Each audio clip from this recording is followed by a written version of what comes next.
अस्सलाम वालेकुम। पंजाबी लोक रीत 17 उशर मुसलमाना दी पुन दान या खैर खरात ते नेक कम्मां लई अपनी आमदनी विचों हर महीने वख कीती रकम। ये रकम आमदनी का 10वां हिस्सा होने करके उशर रखवांदी। सिख इस रकम नूं दसवंध कहंदे ने।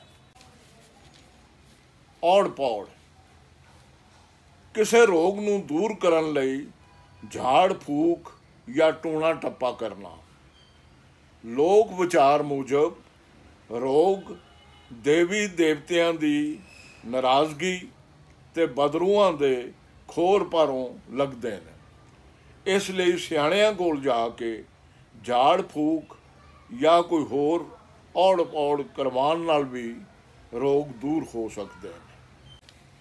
उकरां या बिचियां गुल्ली डंडे की एक खेड जिस विच दोवें धिर बारो वारी डंडे उत्ते गुल्ली उछालते ते टुल्लां गिणदे जांदे ने। जे गुल्ली हेठां डिग पै तां वारी मुक जांदी है। जिहड़ा खिडारी सब तो वध उकरां या बिचियां पावे वो मीरी या मिधी गिणिया जाता है। गुल्ली डंडे की खेड शुरू करन वेले पित की पहल का फैसला करन लई भी दोवें धिरां दे वड्डे आड़ी उकरां करदे जाने बिचियां पाउंदे ने।